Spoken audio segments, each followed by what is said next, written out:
Alrighty guys, welcome back to another video. Today I'm going to show you my go-to mastering plugins. Now, quick disclaimer, I'm not at all by any means a mastering engineer. All I'm simply doing today is showing you guys what I do. That's pretty much helped me to outsource that step for free with these two completely free plugins that you can download in the description down below. For those who don't know how to download and install new plugins, please go check out my other video where I show you how to do that. But in this video, I'm just gonna jump straight into showing you my process in applying these mastering plugins. Alrighty guys, so this is a beat that I made for this example today. So there are a few things to point out before we get into the mastering plugins. The first thing is making sure that there is no clipping in your project, meaning it's not too loud to the point where if you look down here at the master bus where the numbers turn red, that means it's clipping and it's too loud and it'll be distorted when you render it, and you'll have a whole lot of issues. So what you want to make sure is that everything's leveled and mixed well before you jump into the mastering. I'll play this song, and as I play it, I want you guys to keep an eye on this master bus, and I'll show you where the volume should be so that it's not too soft and not too loud. So I'll show you.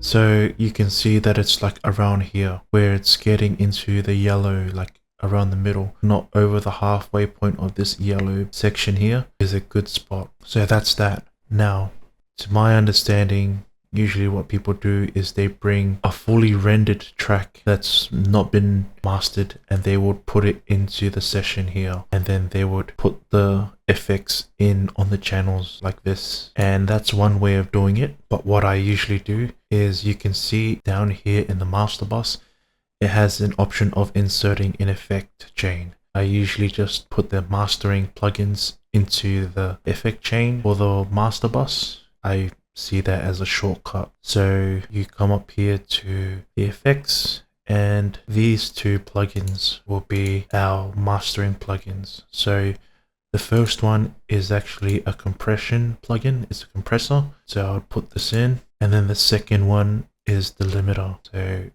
we put that in second, right? And then we go OK.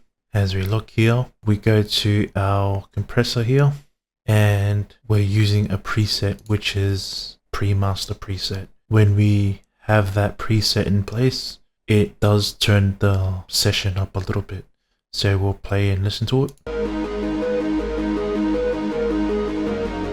You can keep an eye on the master bus.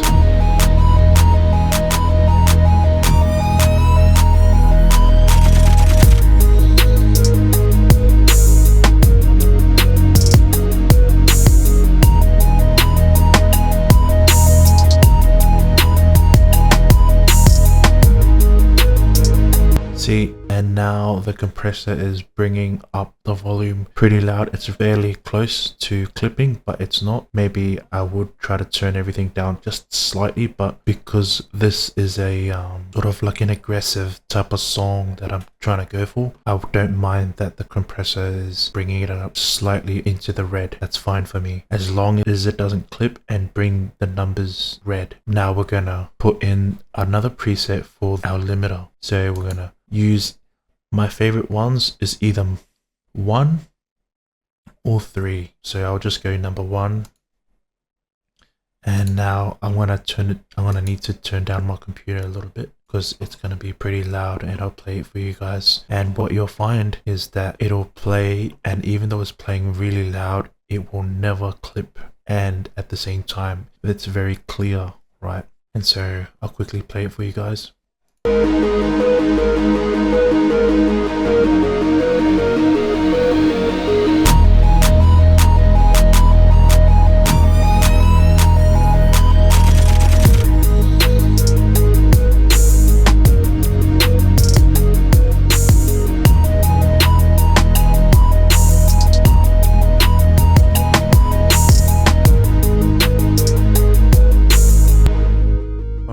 so it can sound distorted after you've applied both of the plugins. But what's cool is it doesn't clip. Once you have that and you play it through, sometimes you'll hear something and you'll be like, oh wow, that bass is too loud, and then you can go through and adjust the voluming, and which is basically the mixing process again. You're going through, and let's say we want to turn down the bass.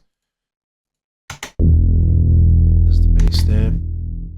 Turn it down a little bit, and then you can basically mix from there while your mastering plugins are on. And yeah, let's say you're happy with how it sounds. What I usually do is then I would render an MP3 or WAV file, and I would go and listen to it on other devices like my phone or in my car or like a speaker of some sort. And what you want to listen out for is how the bass sounds and how everything's leveled and stuff like that. And sometimes it can sound good on your studio monitors or on your headphones, but then you play it, you know, on your phone and the snare is too loud, or you play it on the, I don't know, on the speaker or in your car and bass is too loud or whatever is too loud, or your vocals aren't loud enough, whatever. And then you come back to the session and you adjust the voluming, you know, accordingly, and you want to get it to a point where it sounds good on your phone, on your studio monitors, on your headphones, in your car and everywhere else. That's basically it for today, guys.